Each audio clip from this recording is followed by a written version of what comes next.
You've heard it in sermons, you've sung it in worship songs, you've probably quoted it in your prayers. But what if I told you that the most quoted verse in modern churches was never spoken by Jesus? Worse, what if this verse has twisted your understanding of salvation, distorted your relationship with God, and silenced the real message of Christ? Before this video ends, you will see the evidence, the true origins, and the shocking impact of a verse that millions hold sacred, but that Jesus never said. Stay with me, because in chapter 17, I'll reveal the verse many believe came from Jesus himself, but was actually introduced hundreds of years later, and it changed the gospel forever. And in chapter 20, you'll hear the words Jesus did say, that churches today are too afraid to preach. The verse that's everywhere. Walk into almost any church in America and you'll hear it. God helps those who help themselves. It's quoted from the pulpit. It's printed on bulletins. It's repeated like gospel. God helps those who help themselves. But here's the problem. Jesus never said that. In fact, no one in the Bible ever did. So where did it come from? And why do so many Christians believe it's straight from the mouth of Christ? Let's go deeper. A lie disguised as scripture. The phrase actually dates back to ancient Greece, credited to Aesop, then made popular by Benjamin Franklin in Poor Richard's Almanac. Yes, you heard right. A Greek philosopher and an American printer, not Jesus, not Paul, not even Moses.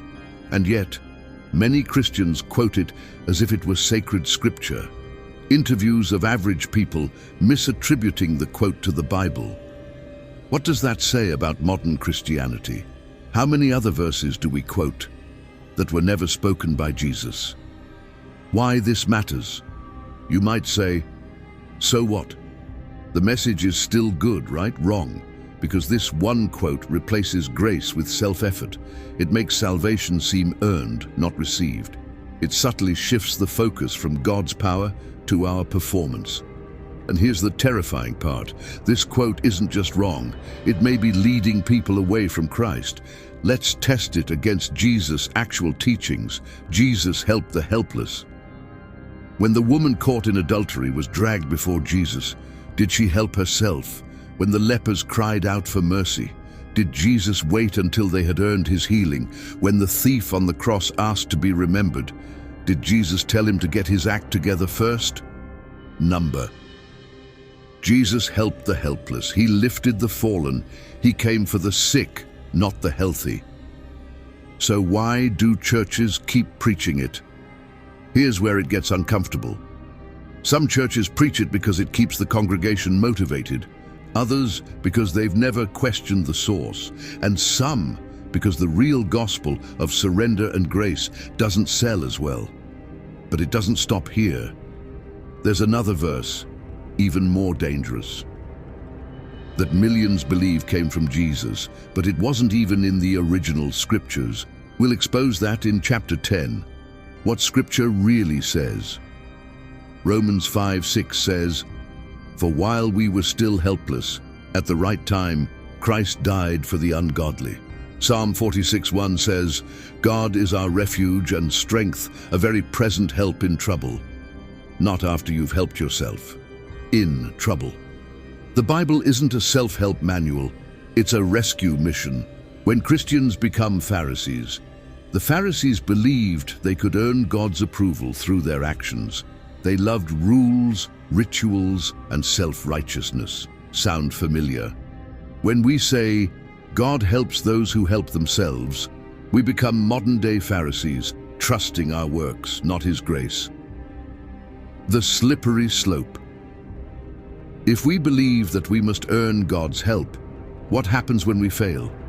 Shame, guilt, distance from God. Instead of running to Jesus, we hide from Him just like Adam did in the garden. Jesus' real words. Let's read Jesus' actual words in Matthew 11:28. "Come to me, all who are weary and burdened, and I will give you rest." Notice what He didn't say. Come to me after you've fixed your life. Come to me once you've helped yourself. Another verse he never said now as promised. Here's the second verse that's falsely attributed to Jesus. This too shall pass. Beautiful words. But again, not in Scripture, not in the red letters, not even in the Hebrew. In chapter 15, we'll uncover the verse that Jesus did say about suffering, and it's far more powerful than "this too shall pass." The danger of misattribution. How false quotes damage trust in Scripture.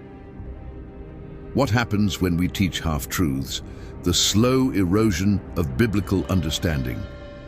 When preachers stop fact-checking how falsehoods from the pulpit multiply, the theology of grace versus self-reliance, Paul's teachings versus modern American Christianity, what Jesus actually said about suffering. In this world you will have trouble, but take heart. What early Christians believed.